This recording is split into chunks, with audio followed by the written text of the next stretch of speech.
Guys welcome to the video. आज है अपना क्विज 1 हमने लास्ट वीडियो में कवर की थी। जिस बंदे ने वो क्विज 1 वाली वीडियो नहीं चेक की है जाके वो भी चेक कर, डिस्क्रिप्शन में लिंक मिल जाना है या फिर आपको आई बटन पर उसका लिंक मिल जाएगा। क्विज 1 में हमने बेसिक क्वेश्चंस किए थे। आज है अपना क्विज 2 जावा के क्वेश्चंस में हम कर रहे हैं और डे बाय डे हम उन क्वेश्चंस का लेवल भी इंक्रीज कर रहे हैं। मीन्स अभी हम थोड़ा इंटरव्यूज टाइप है, अभी कोडिंग क्वेश्चंस इंक्लूड नहीं किए हैं, बट हम कुछ टाइम में हम क्या करेंगे, कोडिंग क्वेश्चन को भी इंक्लूड करने वाले हैं। आपको ट्राई करना है क्या, आपको बस इतना करना है, आपने क्विज देखनी है, क्विज का आंसर देना है और अपना स्कोर चेक करना है कमेंट सेक्शन में अपना स्कोर ऐड करके। जिस भी बंदे का स्कोर ज्यादा रहने वाला है मैं उसके कमेंट पिन करूंगा और आने वाले टाइम के अंदर हम उनके लिए कुछ रिवॉर्ड भी रखेंगे।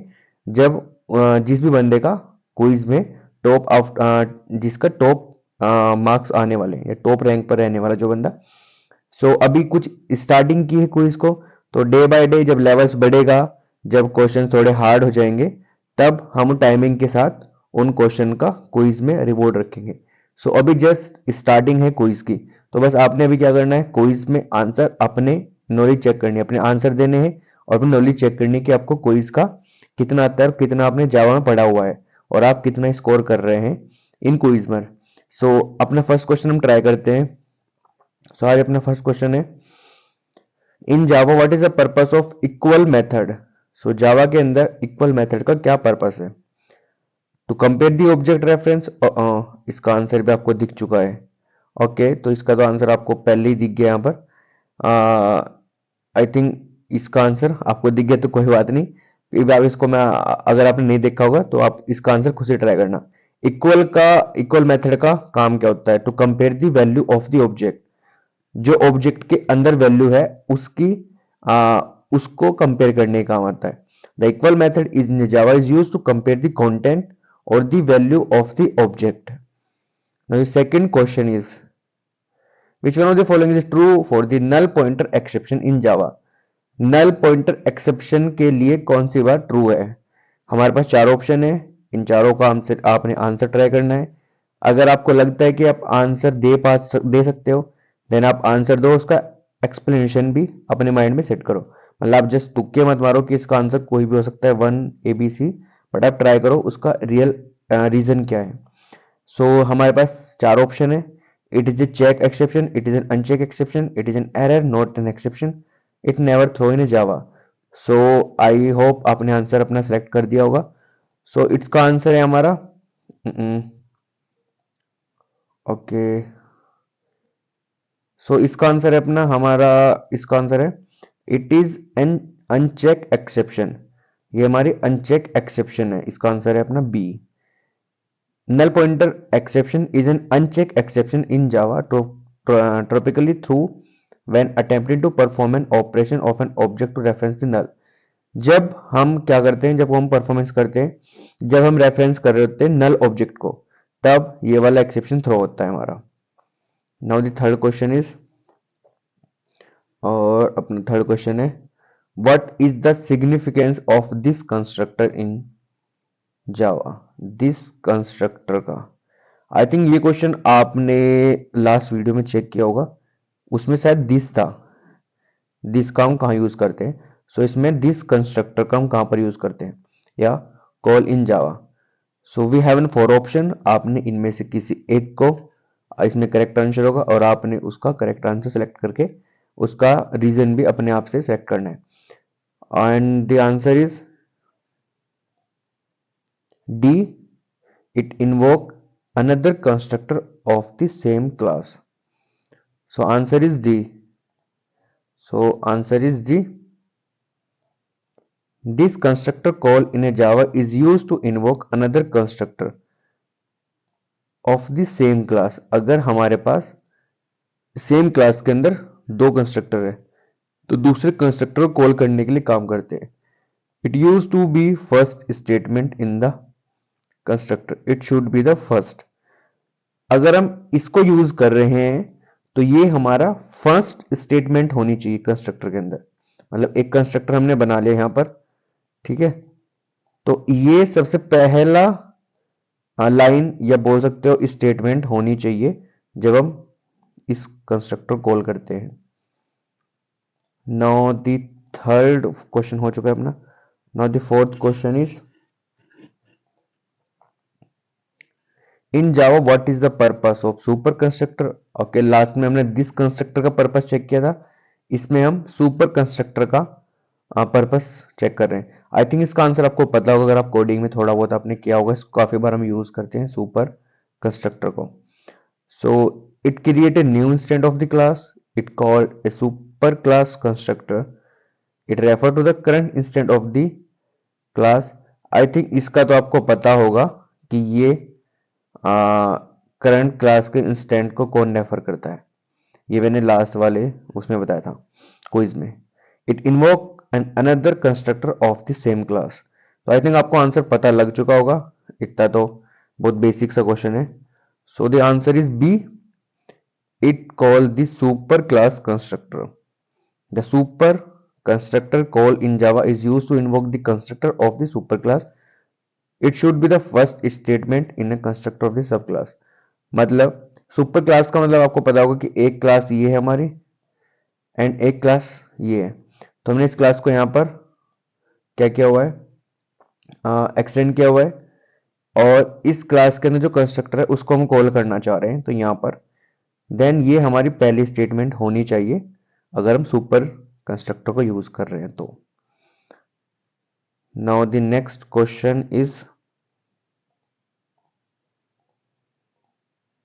Question number 5, which Java keyword is used to prevent a method overriding? So which Java method is used to prevent method overriding? So the four answer, we have the four options: first, final, abstract, overriding, and private. So the answer is final. The final keyword in Java is used to prevent method overriding. When applied to a method, it indicates that the method cannot be overridden by the superclass. So इसका question का meaning ये था कि अगर हम overriding, वैसे आपको पता होगा कि ओवरराइडिंग कब होती है, और अगर आपको ये नहीं पता है तो कंप्लीट आप पूरा डिटेल जावा का मैंने 15 डेज का कोर्स किया, वीडियो डाली हुई यूट्यूब पर, उसका डिस्क्रिप्शन में लिंक दे दूंगा मैं, वहां पर जाकर चेक कर सकते हो आप।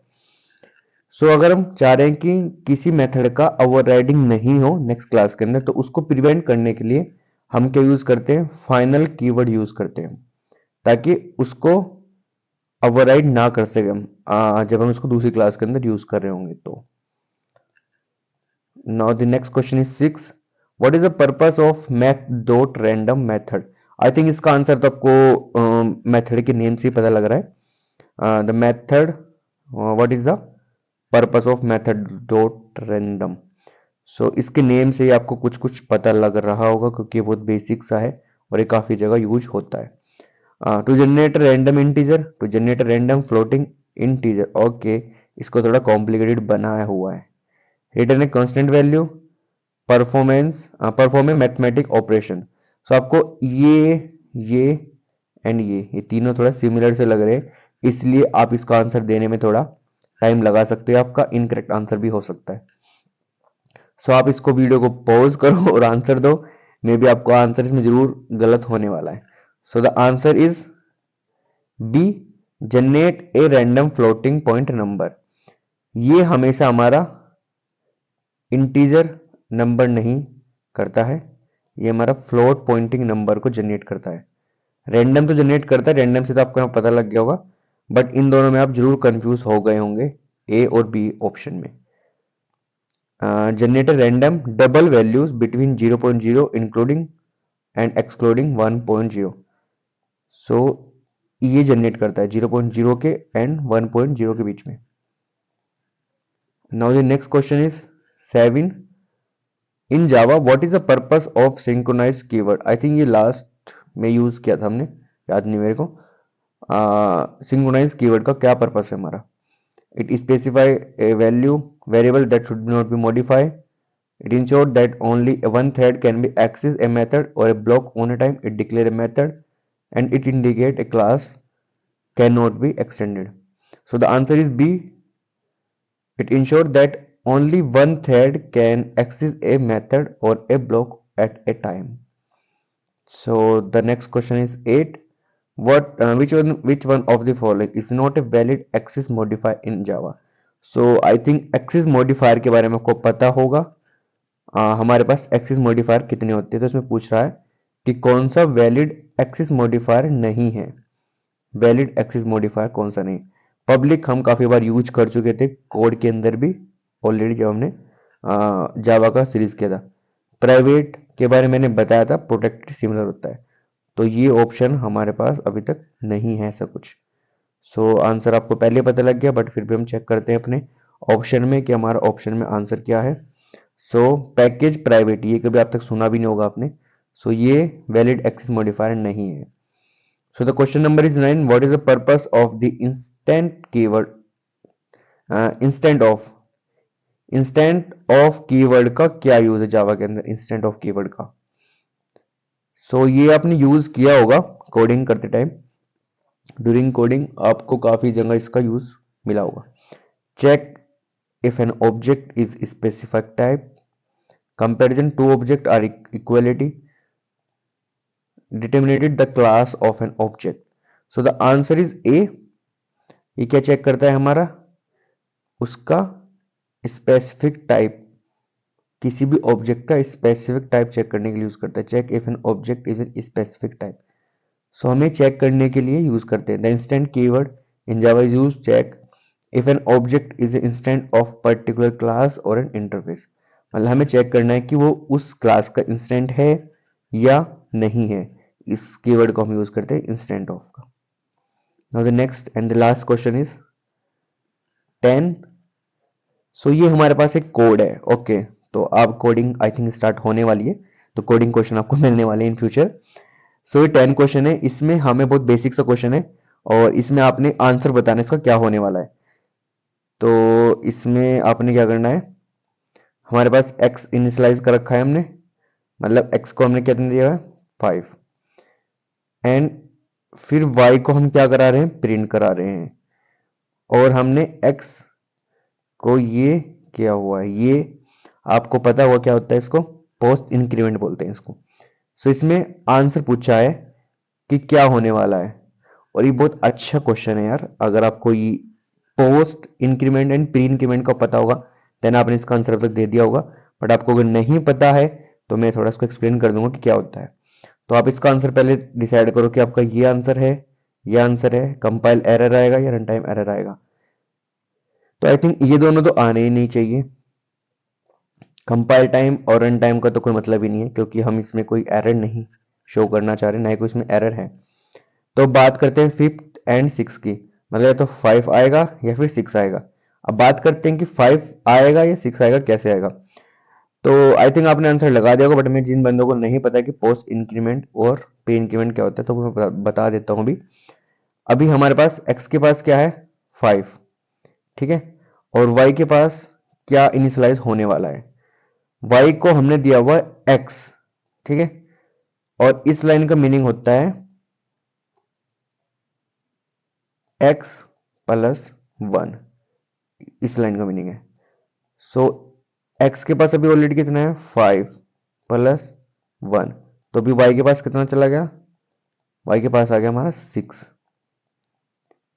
सो इसमें क्या होगा, इंक्रीमेंट के बाद वैल्यू, अगर हम यहाँ पर एक और चीज है, ये तो आपको समझ आ गया होगा कि इसका आंसर 6 है, क्योंकि x प्लस वाई आ गया हमारे पास, किसको y को हमने इनिशियलाइज करा दिया और ये 6 हो गया। अगर हम इसी को ही थोड़ा कॉम्प्लिकेटेड बनाते हैं, ठीक है, फिर इसका आंसर आप देखना क्या आता है। अगर हम प्रिंट कराते हैं x को, तब आप बता सकते हो कि इसका आंसर क्या आने वाला है। यहाँ पर x प्रिंट करा रहे हैं, ये कमेंट में बताना कि इसका आंसर क्या आने वाला है, क्योंकि इसमें pre increment and post increment वाला क्वेश्चन है, और ये बहुत मोस्टली जगह आपको मिलेगा कि वो यहाँ पर y की जगह, यहाँ पर तो y दिखा दिया, बट यहाँ पर वो ऐसे करेंगे, देन x को इंक्रीमेंट कर देंगे एंड देन x को ही वो प्रिंट कराएंगे, यहाँ पर x प्रिंट कराएंगे, देन वो उसका आउटपुट पूछेंगे क्या आने वाला है। तो ये तो बहुत सिंपल था, ये तो आई थिंक आपने इसका आंसर दे दिया होगा, बट इसका आंसर मुझे बताना आप कि अगर x को हम ये करते हैं एंड देन x को हम प्रिंट कराते हैं, देन उसका आउटपुट क्या आने वाला है, 5 आएगा या 6 आएगा, इन दोनों में से एक ही आने वाला है। तो आप मुझे बताना कि उसका आंसर क्या आने वाला है। तो ये था हमारा कोडिंग क्वेश्चन लास्ट आज का। So the post increment operator क्या करता है, increment the value x after the current value assign to the y assigning the 5 and the print the value 6। तो y को असाइन हुआ 5 और उसने क्या प्रिंट किया, एक उसको इंक्रीमेंट हो गया 6, तो इसने इसका आंसर है 6। नाउ ये हमारा लास्ट क्वेश्चन था आज का एंड हम न्यू क्विज लेके आएंगे, उसमें थोड़ा कोडिंग लेवल बढ़ाएंगे और वो आई थिंक कल आने वाली है। सो अगर आपने और हाँ, अगर आपने पहली वाली क्विज नहीं चेक किए तो वो भी जाके चेक करना, वो भी डिस्क्रिप्शन में मिल जाना है। Thank you for watching this video, have a